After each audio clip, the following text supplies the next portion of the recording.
ज्योतिष में जैसे हमारे जो 9 ग्रह हैं, हर ग्रह की अपनी एक महानता है, हर ग्रह की अपनी कुछ कमियां हैं, कुछ अच्छी बातें हैं। जैसे अगर मैं आपसे केतु ग्रह को समझना चाहूँ, क्योंकि केतु को अलग अलग तरह से देखा जा रहा है। कहीं बोला जाता है कि केतु अगर आपका अच्छा है तो आपको स्पिरिचुअलिटी पे लेकर जा रहा है, कहीं बोला जाता है कि केतु अगर आपका अच्छा है तो वो आपको डिटैचमेंट भी दे सकता है।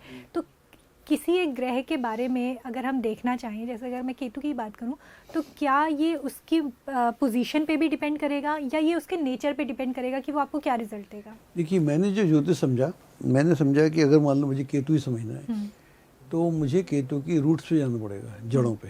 तो केतु का उदय कहाँ से हुआ, केतु आया कैसे, कहानी सबको मालूम है, तो उस पर नहीं जाते। फिर भी बता देते हैं ना, समुद्र मंथन के बाद जब इस अमृत को लेकर बंटवारा हो रहा था तो भगवान विष्णु ने मोहिनी का रूप रखा था, और इस तरफ राक्षस थे, इस तरफ दैत्य थे। राक्षस थे और देवता थे। तो देवताओं को अमृत दे रहे थे, इनको शायद मदिरा वगैरह दे रहे थे। तो एक स्वरभानु नाम का राक्षस था, वो इधर आके बैठ जाता, पी लेता है, तो दो में बांट देते हैं उसको, काट देते हैं उसका। तो राहु में स्वरभानु था देवता और राक्षस, उसके पास कुछ खास बातें थी। खास बातें क्या थी कि वो भिस बदलना जानता था, वो अच्छा खासा ब्लफ मास्टर था, वो भगवान तक को उसने चक्कर डाल दिया, है ना। तो ये भी हो गया। और उसके मुकुट के पास में 6 शक्तियाँ थी। अच्छा। राहु के पास इच्छा शक्ति, कुंडलिनी शक्ति, मंत्र शक्ति, तंत्र शक्ति, तो ऐसी 6 शक्तियाँ थी उसके जो मुकुट के आसपास घूमती रहती। तो इतना बलवान वो ऐसी था, और इतना उसमें ताकत पहले से थी, तो ये उसमें इतना था। और वो कट गया, अमृत पी लिया, तो मतलब पूरा सिस्टम ही उसका अलग था।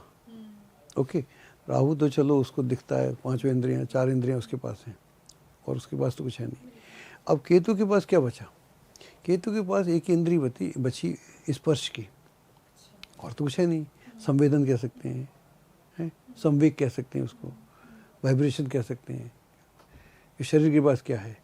तो वाइब्रेशन जो है, जो और केतु के पास आँख भी है, मस्तिष्क भी है, नाक भी है, मुंह भी है, कान भी है, ये सब कुछ है। नीचे कुछ नहीं है, और उसके मुकुट के आसपास 6 शक्तियाँ घूम रही हैं। और इसके पास में क्या है? सिर्फ स्पर्श, और कुछ नहीं है।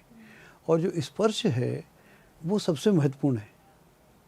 हमको लगता है हमारी आँख महत्वपूर्ण है, हमको लगता है कान महत्वपूर्ण है, हमको लगता है जिह्वा महत्वपूर्ण है या नोज़ महत्वपूर्ण है।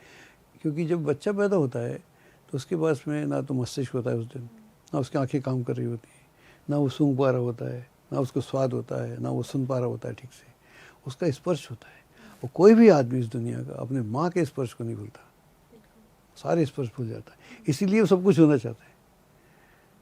वो स्पर्श जो है, वो जो पहला स्पर्श है, इसीलिए उसको हवा अच्छी लगती है, इसलिए उसको ठंड का रियलाइजेशन होता है। उसके लिए किसी और इंद्रिय की ज़रूरत नहीं है, तो इसके पास ये इंद्रिय है। अब केतु कटा हुआ है, केतु कुछ है नहीं। अब केतु क्या करेगा? केतु कैसे जानेगा अपने आप को? तो केतु मेरा इंटरप्रिटेशन है, this is how I understand Ketu.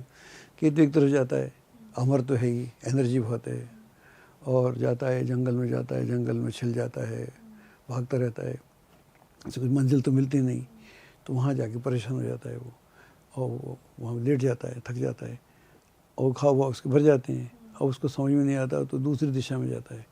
दूसरे में जाता है तो वहाँ पर समुद्र है मान लीजिए, तो समुद्र में गया तो वहाँ भी उसे कुछ नहीं मिलता, पानी में नाचने उचका जाता है, फिर थक जाता है।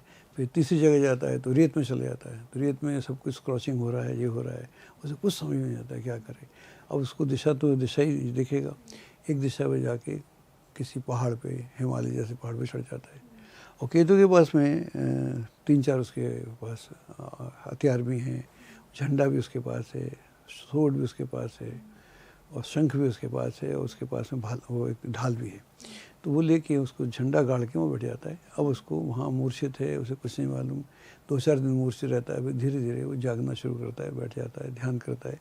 जब वो ध्यान करता है तो उसकी वाइब्रेशन तो है ही उसके पास, स्पंदन तो है ही, संवेग है।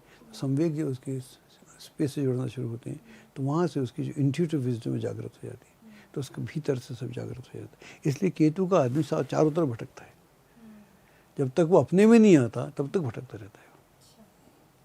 केतु की दशा में अधिकतर आदमी भटकता रहता है, कभी इस तरफ जा रहा है, इस धंधे को कर रहा है, इस काम को कर रहा है, इस तरफ जा रहा है, उसे कहीं सफलता नहीं मिलती। जब अपने भीतर आता है, इसलिए हम इसको शुभ ग्रह बोलते हैं, क्योंकि अंत में भीतर ही आना पड़ता है। तो इसलिए केतु का संबंध गहरा है। तो केतु को कई जगहों पे गुरु के साथ भी जोड़ा जाता है कि गुरु का एक तरह से चेला उसको बोला जाता है केतु को, कि गुरु के लिए वो एक तरह से चेला की ये लाल किताब का फंडा है, लेकिन मैं ये सच होती है लाल किताब का सूत्र है, मैं इससे ज़्यादा बहुत एग्री नहीं हूँ। चेला बेला नहीं बोल सकता मैं, लाल किताब बोलती है ऐसे। गुरु शुभ ग्रह और केतु भी शुभ हो जाता है, तो दोनों एक ही तरह के हैं। और केतु अगर अच्छा हो कुंडली में तो केतु को ध्वजाधारी बोलते हैं। केतु का जो प्रभाव है मंदिर में है, ऐसा कोई मंदिर होता नहीं जहाँ ध्वजा ना हो। ध्वजा के बिना किसी देवता को पहचान नहीं सकते आप, और किसी ध्वजा के बिना आप किसी धर्म को नहीं पहचान सकते। ध्वजा ना हो तो किसी कंट्री को नहीं पहचान सकते, ध्वजा ना हो तो आप किसी मिलिट्री को नहीं पहचान सकते। तो ध्वजा ही आपका परिचय है, वो परिचय का केतु के पास है।